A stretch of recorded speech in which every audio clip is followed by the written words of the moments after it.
Jodhpur airbase पर वायुसेना की सबसे बड़ी एक्सरसाइज तरंग शक्ति की शुरुआत हुई। पहले दिन ब्रीफिंग सेक्शन के दौरान 14 सितंबर तक चलने वाली इस एक्सरसाइज की जानकारी दी। इसमें भारत, अमेरिका, जापान और फ्रांस समेत 8 देशों के वायुसेना के जवान हिस्सा ले रहे हैं। वहीं 20 देशों को इसके लिए इन्वाइट किया गया। ये रिपोर्ट देखिए। जोधपुर एयरबेस पर वायुसेना की सबसे बड़ी एक्सरसाइज तरंग शक्ति का उद्घाटन वायुसेना की उप प्रमुख एयर मार्शल एसपी सिंह ने किया। कार्यक्रम में एयर मार्शल नर्मदेश्वर तिवारी और एयर ऑफिसर एवं कमांडिंग चीफ भी मौजूद रहे। इसमें भारत के साथ अमेरिका, ग्रीस, ऑस्ट्रेलिया, जापान सहित 7 देश भी अपने लड़ाकू विमान के साथ ताकत दिखाएंगे। इसके साथ एक दूसरे देशों के लड़ाकू विमान भी उड़ाएंगे। 12 सितंबर को मुख्य आयोजन होगा, जिसमें सभी देशों की एयर चीफ भी मौजूद रहेंगे। समारोह में उपायु सेवा प्रमुख एसपी सिंह ने कहा कि ये वॉर एक्सरसाइज काफी ज्यादा महत्वपूर्ण है।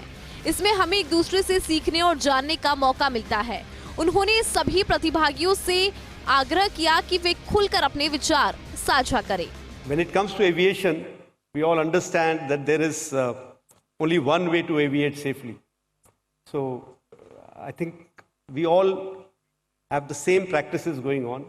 There's just minor tweaking that is going, that differentiates us, and anything that we find can be incorporated into our operations should always be taken in a positive sense. इस युद्धाभ्यास में Rafale, Sukhoi 30 MKI, America का F-16 fighting falcon, Australia का FA-18 super hornet, Japan का F-2, America का A-10 Thunderbolt Jodhpur के आसमान में उड़ेंगे। इस एक्सरसाइज के दौरान स्वदेशी हथियारों की प्रदर्शनी भी लगाई जाएगी। एक्सरसाइज कमांडर ने कहा कि सेफ्टी हमारे लिए बहुत महत्वपूर्ण है, इसमें किसी तरह की चूक न हो। इस एक्सरसाइज में 600 से ज्यादा उड़ानें होगी, इसलिए हमें सभी नियमों की पालना भी करनी है। भारत के अलावा 7 देश एक्सरसाइज में भाग ले रहे हैं, जबकि 4 देश ऑब्जर्वर है। इसके अलावा 20 देश की वायु सेवा के अधिकारी इस एक्सरसाइज को देखने के लिए जोधपुर पहुंचे हैं। उन्होंने बताया कि 12 से 14 सितंबर तक इंडियन डिफेंस एक्सपो का आयोजन होगा। This exercise is not just a demonstration of military prowess or operational readiness. It is a convergence of cultures, a platform for professional exchange. We come together not merely as representatives of our respective nations, but as partners united by a common goal to ensure the safety and security of our skies and our people. Multilateral air exercise plays a crucial role in fostering cooperation and understanding on a global scale. The Indian Air Force has been conducting bilateral air exercises with our friendly forces.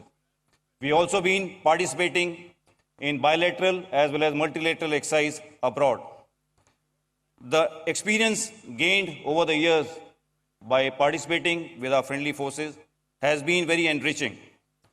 For this phase of exercise Tarang Shakti, we have more than 100 aircrafts that are participating. Our planning team has tried to ensure that each contingent gets an exposure of all facets of air operations as part of air campaign. तरंग शक्ति की exercise के दौरान combat mission, large force engagement, हवा से हवा में fuel भरना, कॉम्बैट सर्च एंड रेस्क्यू और मिक्स फॉर्मेशन समेत कई एक्सरसाइज होगी। इस दौरान देश के स्वदेशी हथियारों की प्रदर्शनी भी लगाई जाएगी। भारतीय वायुसेना का सबसे बड़ा युद्धाभ्यास तरंग शक्ति 2 का आज जोधपुर से आगाज हुआ है। 14 सितंबर तक चलने वाले इस युद्धाभ्यास में भारत सहित 8 देशों के वायु सैनिक अपनी वायु शक्ति का प्रदर्शन करेंगे। वहीं विभिन्न देशों के फाइटर फ्लाइट भी यहां उड़ेंगे। सबसे बड़ी बात यह है कि इस कार्यक्रम में ग्रीस के पहली बार भारत में युद्धाभ्यास करने के लिए आया है। इस वायु सेना के युद्धाभ्यास की अगर बात की जाए तो इसमें Bharat, Japan, America, UAE, Greece सहित 8 देशों के वायु सैनिक भाग ले रहे हैं। वहीं 12 देशों के एयर चीफ मार्शल भी इस कार्यक्रम में शिरकत कर रहे हैं। तरंग शक्ति का पहला फेज तमिलनाडु में 6 अगस्त से 14 अगस्त तक आयोजित हुआ था और अब यह दूसरा फेज है, वो 14 सितंबर तक जोधपुर में आयोजित हो रहा है। फर्स्ट इंडिया न्यूज के लिए जोधपुर से भवानी सिंह के साथ शिव प्रकाश पुरोहित।